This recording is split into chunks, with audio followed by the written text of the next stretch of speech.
نحمده ونصلي على رسوله الكريم اما بعد فاعوذ باللہ من الشیطان الرجیم بسم اللہ الرحمن الرحیم. قصے طویل تر ہیں اور مختصر ہیں وضاحتیں. صدر ذی وقار، کمزوری یہ ہے کہ بلانے والوں نے یہ کہا ہے کہ فلاں فلاں فلاں کے بارے میں کچھ نہیں کہنا. ایک کمزوری یہ ہے کہ ڈرتا ہوں کہ کچھ کہنے کے بعد کسی چوراہے پر میری بوئی بندلاش نہ مل جائے یا کسی کال کوٹری کو میرا مقدر نہ بنایا جائے. علی وقار، ایک کمزوری یہ ہے کہ اس مہنگائی کے شور میں نے اپنے بچوں کے لیے رزق تلاش کرنا ہے. علی وقار، ایک کمزوری یہ ہے کہ ہماری آنکھوں پر لاشعوری کی پٹی باندھ کر ان درندوں نے میرے ملک کو نوچ نوچ کر کھوکھلا کر دیا ہے. علی وقار، ایک کمزوری یہ ہے کہ ہم اپنے خواہشوں میں گرفتار کسی معجزے کے منتظر ہیں. علی وقار، ایک کمزوری یہ ہے کہ میں بھوک و افلاس سے مرتے لوگوں کو تو دیکھ سکتا ہوں لیکن ان کے لیے آواز نہیں اٹھا سکتا.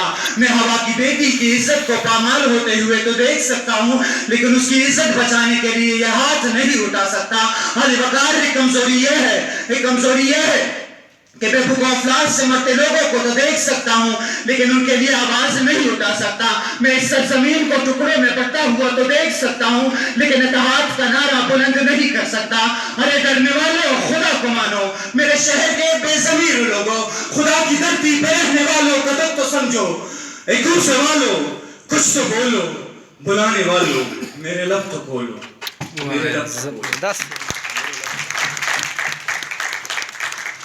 ذی وقار، یہ ڈرنے والے اب ظالم بن چکے ہیں. ہاں، یہ خوفی بن چکے ہیں. علی وقار، میرے ملک میں کبھی چکوال موٹر وے پہ صفاق درندگی ہوتی ہے تو کبھی قلعہ عبداللہ میں. کبھی غربت کی آڑ میں آ کر آدم اپنے بچوں کو نیلام کر دیتا ہے تو کبھی ہوا کی بیٹی اپنی عزت کا سودا لگاتی ہے اور لگاتی رہے گی. کبھی کسی کے گھر سے اس ملک سے لوٹے ہوئے اربوں روپے نکل آتے ہیں تو کبھی کسی کے غیر ملک میں گھر اور نکلتے رہیں گے.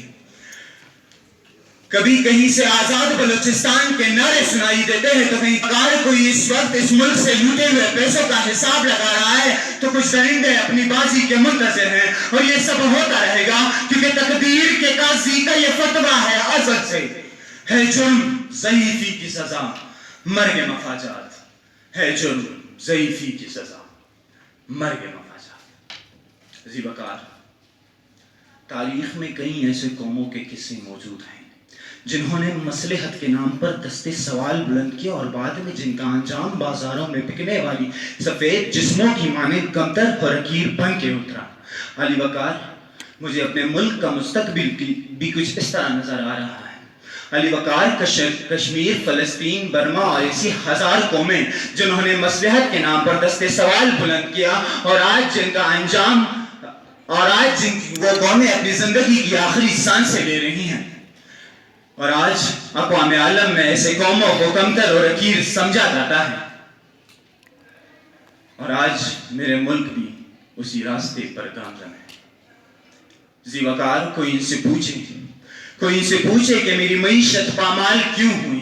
کوئی ان سے پوچھے کہ میری مول کا سرمایہ کہاں گیا. علی وقار، کوئی ان سے پوچھے کہ اس ملک میں فرقواریت کا انتشار کیوں پھیلا. علی وقار، کوئی ان سے پوچھے کہ فاٹا اور بلوچستان کے قبائل بغاوت پر کیوں اتر آئے. علی وقار، کوئی ان سے پوچھے کہ میری آنکھوں میں دھول چونک کر میری پیٹھ پہ خنجر کس نے گھونپا. علی وقار، کوئی ان سے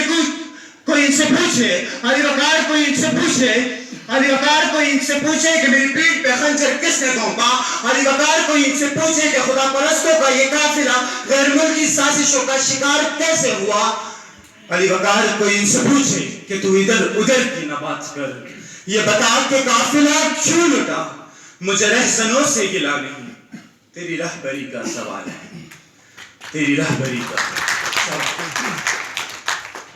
ذی وقار، اگر غلامی کی زنجیروں کو توڑنا مشکل ہے تو بہتر ہے غلامی میں جکڑے اس پیر کو ہی کاٹ لیں.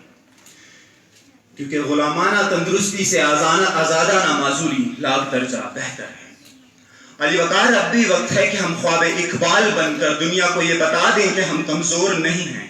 علی وقار اب بھی وقت ہے کہ ہم دنیا کو یہ بتا دیں کہ ہم میں وہ جذبہ و ایمان آج بھی موجود ہے جس جذبے و ایمان سے ہم نے یہ ملک حاصل کیا تھا. علی وقار آج بھی وقت ہے کہ ہم دنیا کو بتا دیں کہ ہم میں وہ جذبہ و ایمان کی طاقت آج بھی موجود ہے جس کے ذریعے سے ہم نے بڑی بڑی چٹانوں کو راکھ کر دیا. علی وقار آج بھی وقت موجود ہے کہ ہم دنیا کو بتا دیں کہ ہم پاکستانی ہیں, کہ ہم بولنا جانتے ہیں, کہ ہم ڈرتے نہیں ہیں, کہ ہم حق جانتے ہیں اور لہو میں ڈوبی ہوئی تیری اس کہانی میں کڑے ہیں آخری کردار فی امان اللہ. کڑے ہیں آخری کردار فی امان.